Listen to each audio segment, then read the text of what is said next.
Ever wondered what it meant to be wealthy before money existed? Let's take a trip back in time. In the brutal Stone Age, the ultimate indicator of wealth was simple survival. Being chubby in the winter, having healed injuries, and keeping good teeth meant you were elite. The rich wore parkas of reindeer or mammoth hide, stitched tight with animal sinew. Their necklaces mixed local bone with far-traveled amber shells and volcanic obsidian, proving vast trade networks. Their mansions were dependable shelters, like huge hide tents or mammoth bone frames packed tightly with sod. Domesticated dogs guarded the camp while the tribe's elite, elders, shamans, and master hunters took charge. During great feasts, these top leaders always received the finest first cuts of the hunt. Back then, rich or poor depended entirely on whether your raw survival needs were met. Fast forward to 1250 BCE. Welcome to the scorching sands of Bronze Age Egypt. For the first time, the wealthy physically separated themselves from the rest of the community. They lived in luxurious mud brick villas featuring private, shaded gardens and refreshing swimming pools. They had on-site bakeries and massive storehouses stacked all the way up to the rafters. Elite merchants controlled trade, exporting massive amounts of grain while importing valuable copper and tin.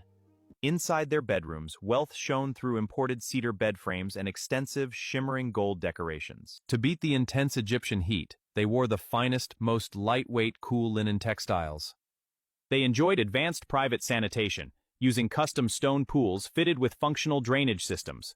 After a quick look at Pharaoh Sneferu's Red Pyramid, our time machine is jumping ahead. The year is now 100 AD. Welcome to the grand, chaotic world of ancient Rome. Here, wealth meant owning diverse, income-generating assets like urban apartment blocks and wine businesses. The rich wore parkas of reindeer or mammoth hide, stitched tight with animal sinew. The elite owned beautiful city homes with peristyle gardens and direct private running water. When the city grew too loud, they escaped to massive country villas, the world's original suburbs. They flaunted their status with expensive rings, heavy necklaces, and robes of brightly colored imported wool. Powerful landlords, politicians, and business owners relied on vast staffs of enslaved people for labor. They hosted extravagant feasts every single night, turning dining into a massive display of power. On game days, they held absolute priority, sitting in prime, front-row seats at the Colosseum. This era set the tone for what luxury would look like for centuries to come. Next stop, 1250 AD, we are taking a stroll through Middle Ages Paris, France.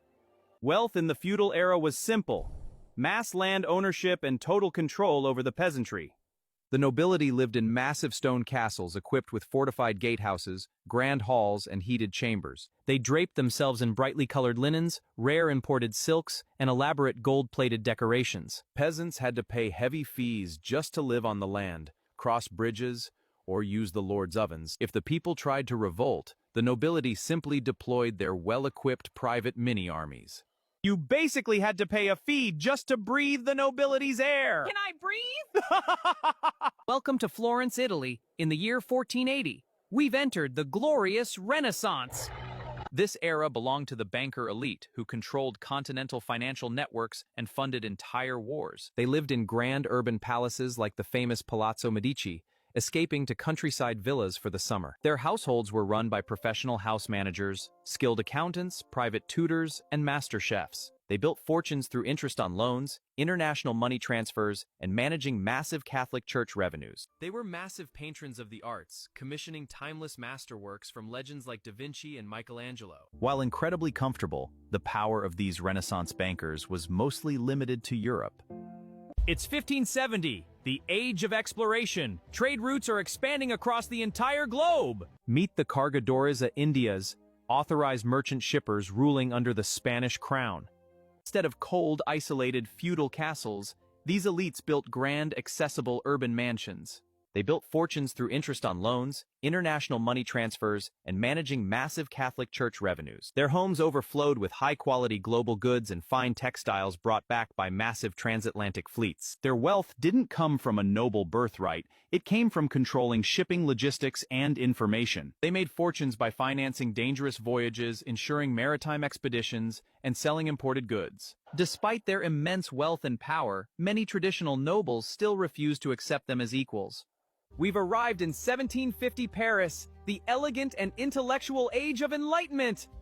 Meet the Fermiers Généraux, the ultra-rich tax farmers living in magnificent, gilded townhouses. They gained unparalleled leverage over the monarchy by advancing huge lump-sum credits directly to the king. They wore highly elaborate embroidered silk coats, massive powdered wigs, and carried jeweled snuff boxes.